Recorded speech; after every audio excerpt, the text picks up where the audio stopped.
This is a recording for math analysis, 6th hour on Tuesday, 3/28. So yesterday we took the quiz on 4-5 and 4-6. Today you're writing homework 7, and it will be due on Thursday. And we're going to look at the notes for law of sines and law of cosines.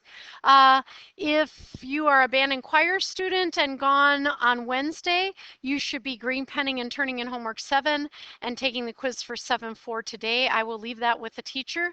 And then most of the band and choir students will be just working on what they need to do. If you want to listen to this recording, that's fine. If you want to sit by yourself towards the back of the room, that's fine. But you are not allowed to sit and visit or work together with someone. You do have to be working by yourself. And so those of you who will be here for the duration and not gone on the band and choir trip should be looking at these notes. So I have up the first slide, but you should have written that information down yesterday after the quiz. And I have in my subnotes before you started this recording that I had the first 2 slides after the directions for the day, and then if you needed to look at those, you should have done that already. But this is 4-7, the law of sines and the law of cosines.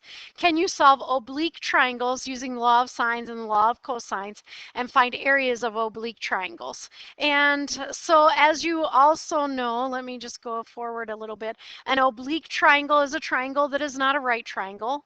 The law of sines we can use for angle, angle, side, angle, or side, side, angle situations. And in all of those situations, you will know or be able to figure out a matching opposite side and angle pair. And of course, just a reminder, side, side, side, when you were back in geometry, was the naughty word backwards, and that was not allowed to be used to prove 2 triangles were congruent. And so it will cause us some trouble here, but we'll manage that as we go. And also, you can either write the sine of the angle over the side of the angle, or the side of the angle length over the sine of the angle, as long as you stay consistent. So that's what we're kind of looking at today. So here's problem number 1, and I'll just ask if you need extra time just to pause this, but you should draw this triangle, and it says solve triangle LMN, round side lengths to the nearest tenth, and angle measures to the nearest degree. And you'll notice here that in this one, we have angle, angle, side situation. And by that, I mean that we have this angle that's 29, that angle that's 112, and then this side that's 22.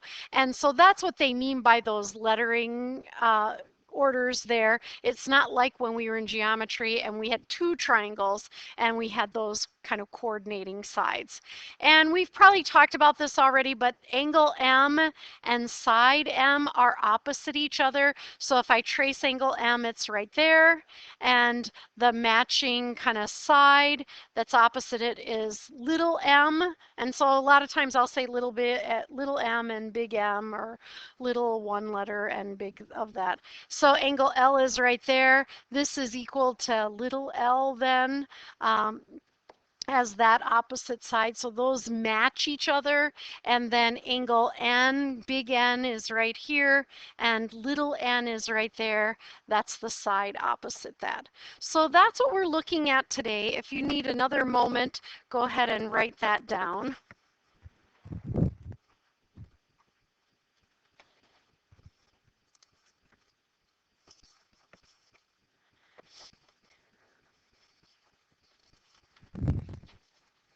So for the law of sines, we have to have an angle and a side pair that match each other. And so that pair that matches and are opposite each other are angle L and little l. So we know angle L is 29.